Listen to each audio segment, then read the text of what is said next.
नमस्कार, किसान समाचार में आपका स्वागत है। मैं हूं साइमा खान। सबसे पहले नजर हेडलाइंस पर। केंद्रीय मंत्री पुरुषोत्तम रुपाला ने देश में मत्स्य पालन इकोसिस्टम को सुदृढ़ करने के उद्देश्य से लेह का किया दौरा। मत्स्य पालन क्षेत्र के विकास के संबंध में लाभार्थियों के साथ की बातचीत। रुपाला ने मत्स्य उत्पादन और उत्पादकता बढ़ाने पर दिया जोर।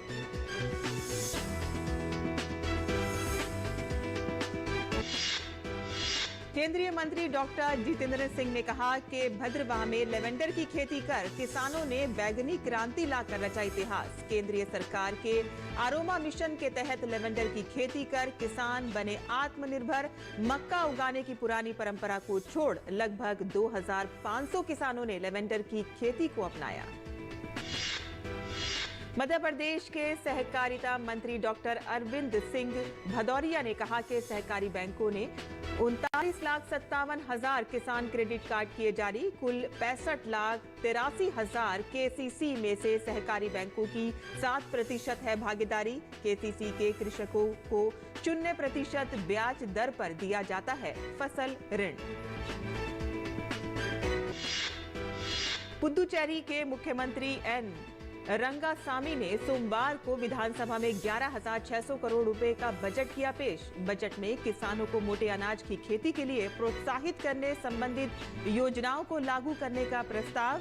जल जीवन मिशन योजना, जल आपूर्ति योजना के लिए किया गया है धन आवंटित। मुख्यमंत्री ने कहा कि राशन कार्ड धारक परिवारों को वर्ष में 12 एलपीजी सिलेंडरों के लिए 300 रुपए प्रति माह दिया जाएगा अनुदान। और अब समाचार विस्तार से। केंद्रीय मंत्री डॉक्टर जितेंद्र सिंह ने कहा कि भदरवाह ने इस सुगंधित फूल का पौधारोपण कर देश में बैंगनी क्रांति लाकर इतिहास रच दिया है। जम्मू कश्मीर के डोडा जिले के पहाड़ी भदरवाह शहर में लगभग 2,500 किसानों ने लाभकारी लेवेंडर की खेती को अपनाने के लिए मक्का उगाने की अपनी पुरानी परंपरा को छोड़ दिया है। और केंद्र सरकार के आरोमा मिशन के तहत आपको बता दें कि लेवेंडर उगा रहे डोडा जिले के इन किसानों के अनुसार इस सुगंधित पौधे की अपरंपरागत खेती ने उन्हें आत्मनिर्भर बनने में मदद की है। लेवेंडर को 2018 में CSIR आरोमा मिशन के तहत Indian institute of integrative medicine द्वारा जम्मू संभाग के समशीतोष्ण क्षेत्र में पेश किया गया था। और संस्थान ने शुरू में इसे डोडा, किश्तवाड़ और राजौरी जिले में लोकप्रिय बनाने की कोशिश की। उपयुक्त ठंडी जलवायु और अनुकूल परिस्थितियों को देखते हुए भदरवाह क्षेत्र के कुछ छोटे और सीमांत किसानों ने जोखिम उठाते हुए 2017 में लेवेंडर की खेती की और रुख किया। और तब तक उनके लिए मक्का की फसल की खेती ही एकमात्र कृषि पद्धति हुआ करती थी। डॉक्टर जितेंद्र सिंह ने कहा कि लेवेंडर की खेती की सफलता के कारण भदरवाह का नाम हमारे देश के मानचित्र में पहचाने जाने पर मुझे बहुत गर्व महसूस हो रहा है। और आगे बढ़ते हैं, जहां केंद्रीय मत्स्य पालन, पशुपालन और डेयरी मंत्री पुरुषोत्तम रुपाला ने समीक्षा बैठक कार्यक्रम के लिए केंद्र शासित प्रदेश लेह लद्दाख की यात्रा की।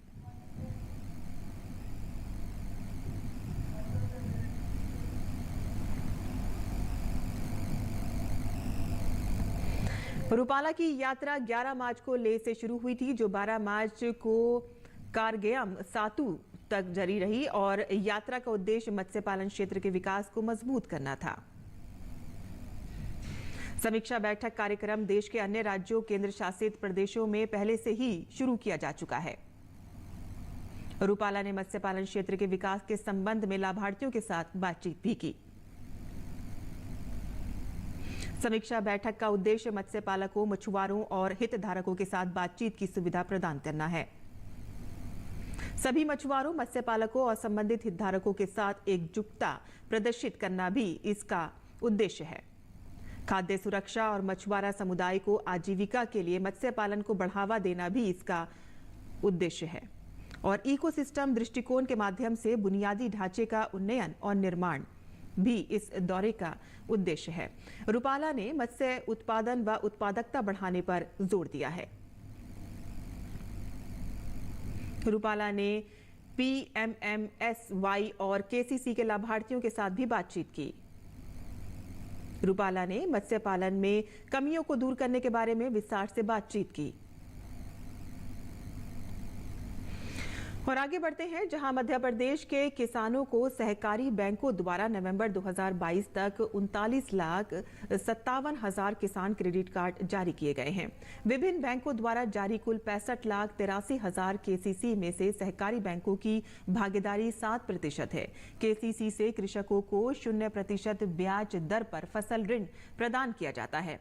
सहकारिता मंत्री डॉक्टर अरविंद सिंह भदौरिया की अध्यक्षता में विधानसभा परिसर में विभागीय परामर्शदात्री समिति की बैठक में ये जानकारी दी गई।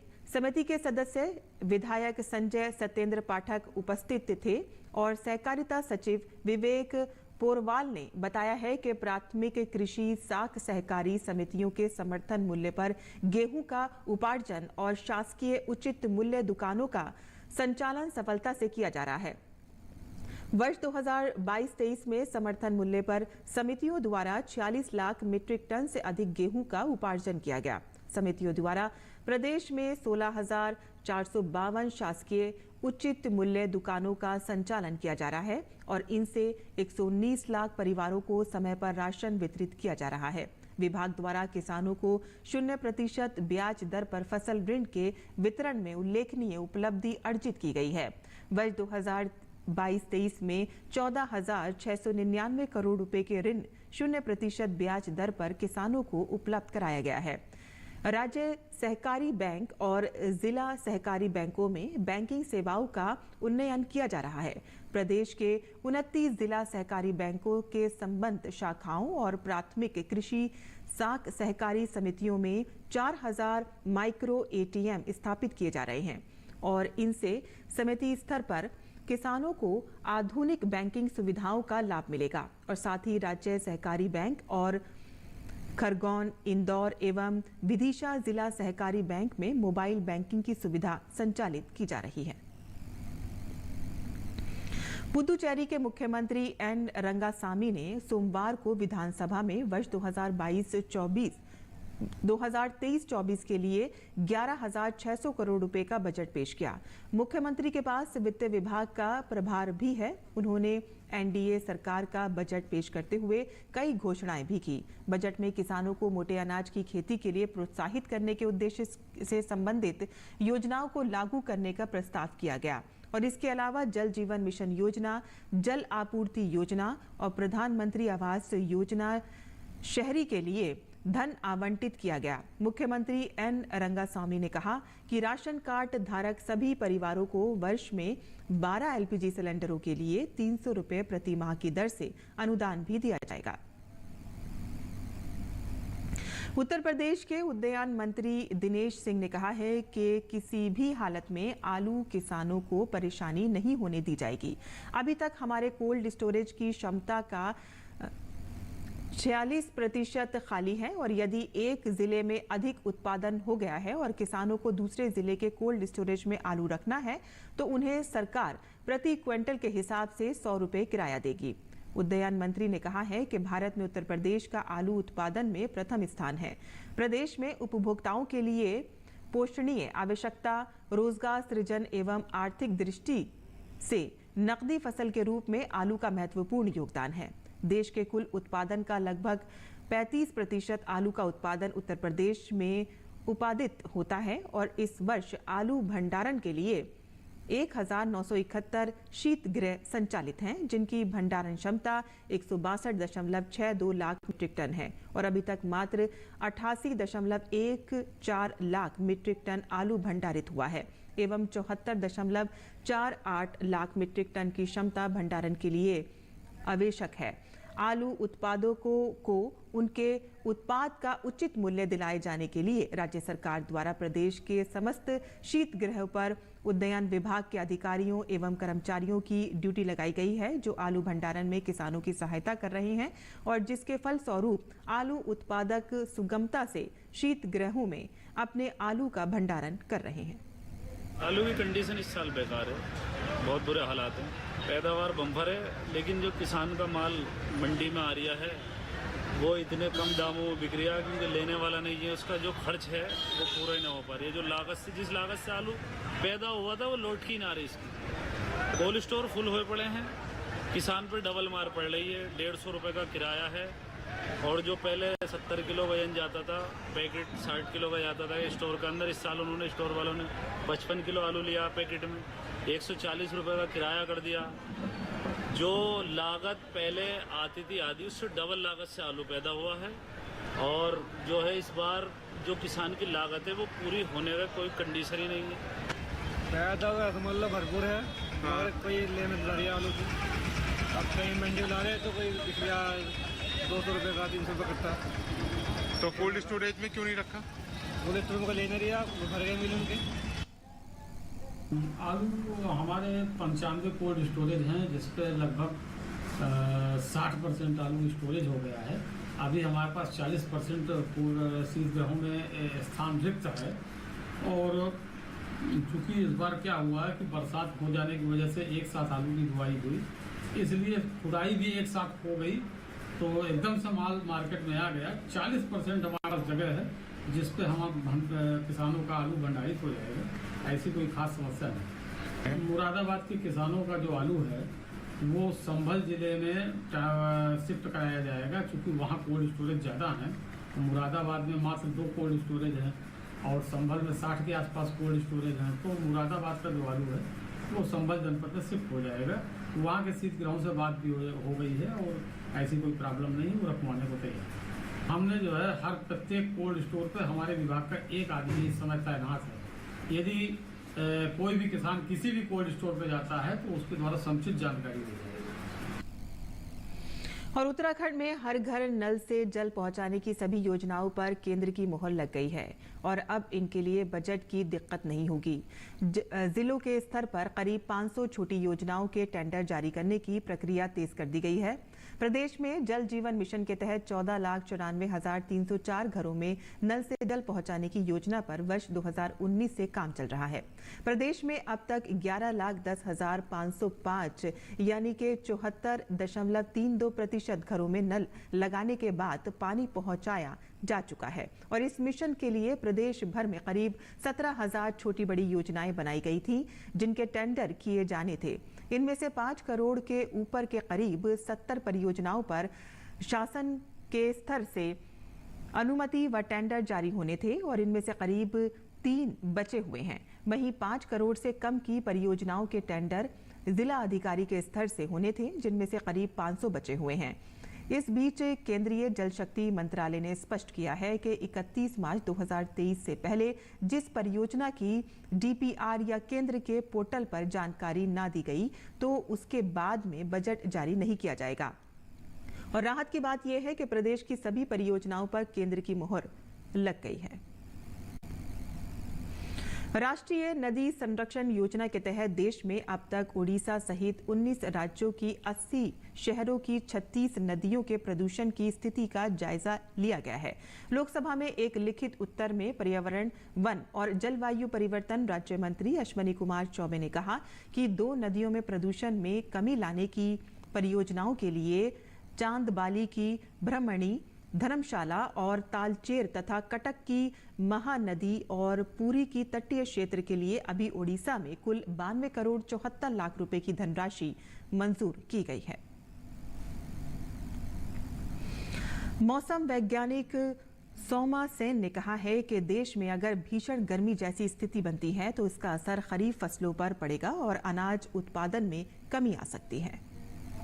हीट वेव का अगर आप बाकी क्रॉप्स पे देखते हैं तो आपका इरिगेशन ज़्यादा बढ़ने का वो रहता है और क्रॉप्स मुरझाने का और क्रॉप्स को मेंटेन करने का ज़्यादा परेशानी रहती है जब हीट वेव कंडीशंस बढ़ जाता है। अगर हीट वेव आ जाता है तो आपका जो मेजर हमारा क्रॉप्स हैं खरीफ क्रॉप्स पे भी पड़ेगा और अभी जो छोटा मोटा जो शॉर्ट सीजन वाला जो क्रॉप्स हो रहा है जैसे पैडी वगैरह थोड़ा बहुत पंजाब के साइड अभी हार्वेस्टिंग का टाइम भी आ रहा है और व्हीट, इन सभी के ऊपर काफ़ी असर पड़ेगा।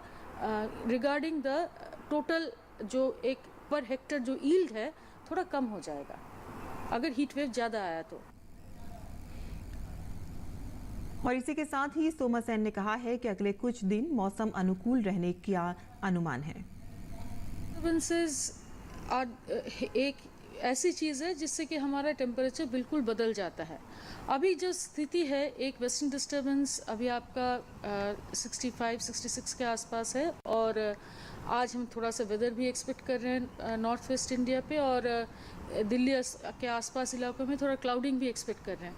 तो टेम्परेचर अभी थोड़ा धीरे धीरे गिरने की तरफ रहेगा, और अगले 5, 7, 8 दिन तक हम ज़्यादा टेम्परेचर्स का उठने का उम्मीद नहीं कर रहे, गिरने का उम्मीद कर रहे हैं। अगर WDs ऐसे आते रहे तो जितना दिन रहेगा उतना दिन तक आपका टेम्परेचर ज़्यादा बढ़ेगा नहीं, क्योंकि क्लाउडिंग रहेगा।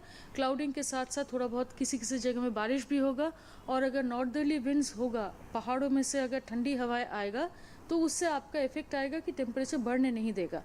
आज से हम उम्मीद करें, आप देख भी रहे हैं थोड़ा बादल भी हो गया, तो हमारी उम्मीद है कि धीरे धीरे टेम्परेचर थोड़ा गिरने की तरफ जाएगा, क्योंकि कंसेक्यूटिव वेस्टर्न डिस्टर्बेंसेस आ रहा है, डीप वेस्टर्न डिस्टर्बेंसेस, जिससे कि आपका बारिश ना हो, बादल ज़रूर होगा, तो आपका मैक्सिमम टेम्परेचर बढ़ने नहीं देगा।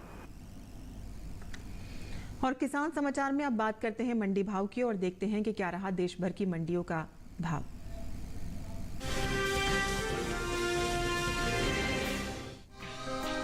कृषि उपज मंडियों में इन दिनों गेहूं की आवक सामान्य बनी हुई है। भाव पर नजर डालें तो राजकोट और कोटा मंडी में गेहूं के सौदे मजबूती के साथ हुए, वहीं अलीगढ़ और बदायूं मंडी में नरमी रही। एग मार्केट के मुताबिक गुजरात की राजकोट मंडी में 11 मार्च को गेहूं का भाव रहा 2125 रुपए। 13 मार्च को इसके भाव में 25 रुपए की तेजी आई और भाव 2150 रुपए प्रति क्विंटल हो गया। राजस्थान की कोटा मंडी में 11 मार्च को गेहूं का भाव रहा 2200 रुपए। 13 मार्च को इसके भाव में 100 रुपए की बढ़त हुई और भाव जा पहुंचा 2300 रुपए प्रति क्विंटल पर। उत्तर प्रदेश की बदायूं मंडी में इस दौरान गेहूं के सौदों में मामूली कमजोरी के साथ कारोबार हुआ। यहां 11 मार्च को गेहूं का भाव था 2250 रुपए।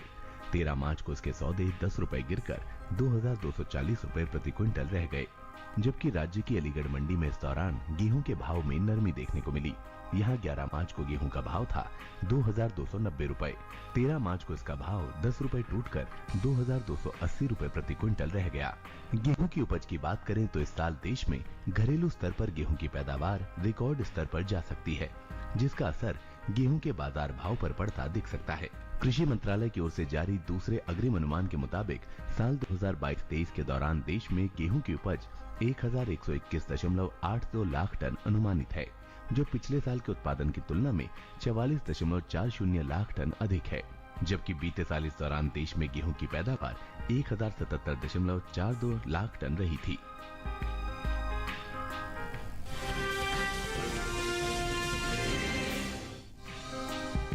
कृषि उपज मंडियों में अरहर का कारोबार स्थिरता के साथ हुआ, वहीं कुछ मंडियों में इसके भाव में तेजी रही। दाहोद और सिरसा मंडी में भाव तेज रहे, जबकि अलीगढ़ और गाजियाबाद मंडी में इस दौरान अरहर के भाव में कोई बदलाव देखने को नहीं मिला। आवक की बात करें तो इन दिनों कृषि उपज मंडियों में अरहर की आवक सामान्य बनी हुई है। एगमार्क नेट के मुताबिक गुजरात की दाहोद मंडी में 11 मार्च को अरहर का भाव रहा 6990 रुपए। 13 मार्च को इसके भाव में 160 रुपए की तेजी आई और भाव 7150 रुपए पर आ गया। इसी तरह उत्तर प्रदेश की सिरसा मंडी में अरहर के भाव में उठाव देखने को मिला। यहाँ 11 मार्च को अरहर का भाव था 6615 रुपए। 13 मार्च को इसके भाव में 5 रुपए की तेजी आई और भाव हो गया 6620 रुपए प्रति क्विंटल। जबकि उत्तर प्रदेश की ही गाजियाबाद मंडी में बीते 2 दिनों के दौरान अरहर के भाव स्थिर रहे। यहाँ 11 और 13 मार्च को अरहर 6800 रुपए पर बिकी। हालांकि राज्य की अलीगढ़ मंडी में अरहर के सौदों में भी स्थिरता का सिलसिला जारी रहा। यहाँ 11 मार्च को अरहर का भाव था 6750 रुपए। 13 मार्च को इसके सौदों में कोई बदलाव नहीं आया और भाव 6750 रुपए प्रति क्विंटल पर ही टिका रहा। बात दलहन की पैदावार की करें तो घरेलू स्तर पर इस साल कुल दलहन की रिकॉर्ड पैदावार होने का अनुमान जताया गया है। कृषि मंत्रालय के दूसरे अग्रिम अनुमान के मुताबिक देश में साल 2022-23 के दौरान कुल दलहन की पैदावार 278,10,000 टन होने की उम्मीद है, जो पिछले साल के 273.02 लाख टन उत्पादन की तुलना में 5.08 लाख टन और विगत 5 वर्षों के औसत दलहन उत्पादन की तुलना में 31.54 लाख टन अधिक है। बता दें कि भारत से होने वाले दालों के निर्यात में इस साल खासी बढ़ोतरी देखने को मिली है। दलहन के निर्यात में चालू वित्त वर्ष के पहले 9 महीनों के दौरान पिछले वित्त वर्ष की समान अवधि की तुलना में 90.49% की बढ़ोतरी देखी गई है।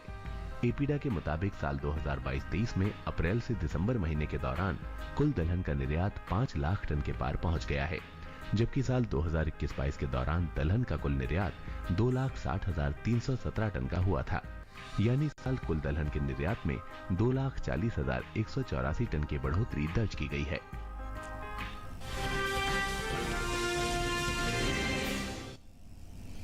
और वहीं अब बात करते हैं मौसमी खेती की। किसान इस मौसम में कैसे रखें अपनी खेती का ख्याल, आइए देखते हैं।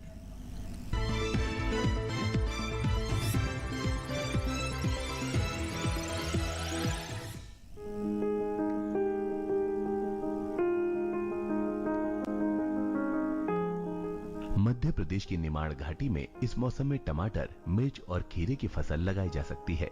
इस समय यहाँ के किसान ग्रीष्मकालीन भिंडी की फसल की बुआई भी कर लें। यहाँ के किसान मूंग के खेतों में नमी बनाए रखने के लिए बुआई के 15 से 20 दिन में 350 मिलीलीटर प्रति एकड़ में इमाजे थापायर 10% SL का छिड़काव करें। मध्य प्रदेश के बुंदेलखंड में इस समय बैंगन में फल छेदक कीट और कद्दू वर्गीय फसलों में लाल कद्दू का प्रकोप देखा जा सकता है। ऐसे में यहाँ के किसान इन फसलों की अच्छे से देखभाल करें। इसका प्रकोप अधिक हो तो विशेषज्ञों की सलाह से उचित दवाओं का छिड़काव करें। बुंदेलखंड में ही इस समय प्याज की फसल में थ्रिप्स का प्रकोप हो सकता है। इसकी रोकथाम के लिए कार्बेरिल की 2 ग्राम मात्रा को प्रति लीटर पानी में मिलाकर छिड़कें। वहीं यहाँ मिर्च की फसल पत्ती मोड़क रोग से प्रभावित हो सकती है। इसको रोकने के लिए उचित दवाओं का स्प्रे करें। यहाँ के किसान सरसों की पकी फसल की कटाई कर लें। यहाँ के गन्ना किसान इसकी अच्छी पैदावार के लिए उर्वरक की पहली खुराक के बाद सिंचाई करें, साथ ही कीट और रोगों से बचाव के उपाय भी करें। तेलंगाना में उड़द और मूंग में कीटों से बचाव के लिए नीम आधारित रसायनों का छिड़काव करें। उड़द में इस समय थ्रिप्स का प्रकोप देखा जाता है। इसके नियंत्रण के लिए उचित दवाएं छिड़कें। तेलंगाना में ही टमाटर फसल में अगेती झुलसा रोग इस मौसम में हो सकता है। ऐसे में स्पारी पायराक्लोस्ट्रोबिन को 1 ग्राम प्रति लीटर पानी में मिलाकर छिड़कें। यहाँ भिंडी की फसल में सफेद मक्खी के प्रकोप के लिए मौजूदा मौसम अनुकूल है। ऐसे में इसके नियंत्रण के लिए जरूरी दवाओं का स्प्रे करें।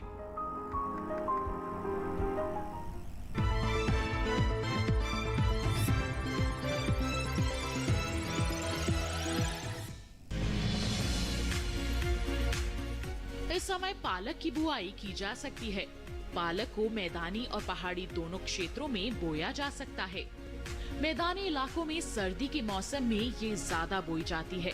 वैसे तो इसे किसी भी प्रकार की मिट्टी में बोया जा सकता है, फिर भी दोमट मिट्टी इसके लिए सर्वोत्तम मानी जाती है। अलग अलग राज्यों के लिए अलग अलग किस्में हैं। किसान वैज्ञानिकों से सलाह लेकर बीज का चुनाव कर सकते हैं। अच्छी नमी से बुआई करने पर तुरंत सिंचाई की जरूरत नहीं पड़ती। फिर भी बुआई के 8 से 10 दिन बाद सिंचाई करना आवश्यक है। इसके बाद 10 से 15 दिन के अंतराल पर सिंचाई करते रहें। पत्तियों की हर कटाई के बाद सिंचाई करना ना भूलें।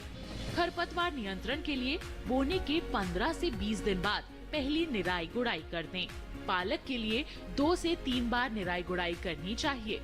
पत्तेदार सब्जियों में आमतौर पर बीमारी नहीं लगती, फिर भी अगर बीमारी लग जाए तो कटाई के बाद दवा छिड़कें ताकि पत्तियों पर दवाई का असर ना हो।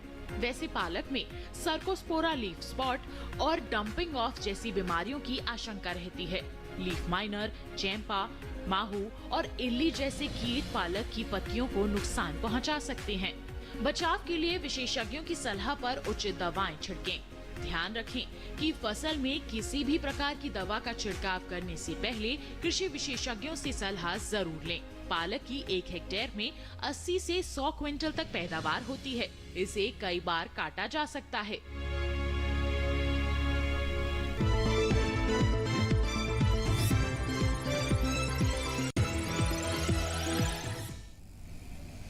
और खेती किसानी से जुड़ी खबरों के बाद आइए अब नजर डाल लेते हैं खास खबरों पर।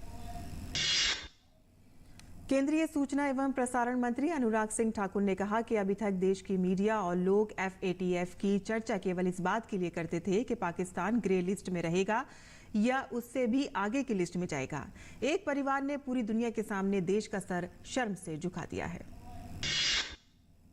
राज्यसभा सांसद डॉक्टर सस्मिता पात्रा ने कहा है कि जम्मू कश्मीर और लद्दाख केंद्र शासित प्रदेश हमेशा भारत का अभिन्न और अविभाज्य हिस्सा रहे हैं और रहेंगे। जम्मू और कश्मीर के उप राज्यपाल मनोज सिन्हा ने सर्विस सिलेक्शन बोर्ड की परीक्षाओं को लेकर आई शिकायतों पर कार्रवाई को लेकर आश्वासन दिया है। उपराज्यपाल मनोज सिन्हा ने कहा कि सरकार इस साल जम्मू और कश्मीर में 12,000 सरकारी नौकरियां देने की योजना बना रही है। अंतर्राष्ट्रीय योग दिवस से पहले आयुष मंत्रालय और मोरारजी देसाई राष्ट्रीय योग संस्थान मिलकर योग महोत्सव मना रहे हैं। इस साल योग को देश के हर गांव और हर घर ले जाने पर जोर दिया जाएगा। कर्मचारी पेंशन योजना 1995 के अंतर्गत पात्र पेंशन भोगी ज्यादा पेंशन की योजना का लाभ लेने के लिए अब 3 मई तक आवेदन कर सकते हैं। और गोवा को जल्द ही जंगलों में लगी आग से राहत मिलने की उम्मीद है।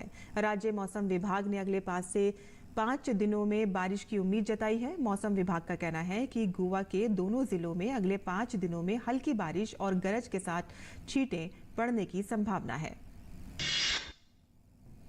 द एलिफेंट विस्परर्स ने 95 अकादमी पुरस्कारों में बेस्ट डॉक्यूमेंट्री शॉर्ट फिल्म के लिए ऑस्कर मिलने के बाद मुद्दुमलाई में पर्यटकों की भारी भीड़ उमड़ रही है। लोगों का कहना है कि भारत के लिए ऑस्कर जीतना गौरव का क्षण है।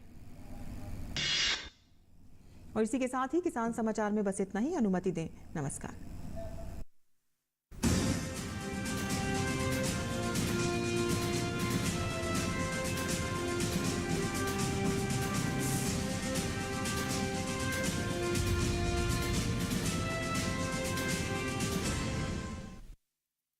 राजस्थान धोरा की धरती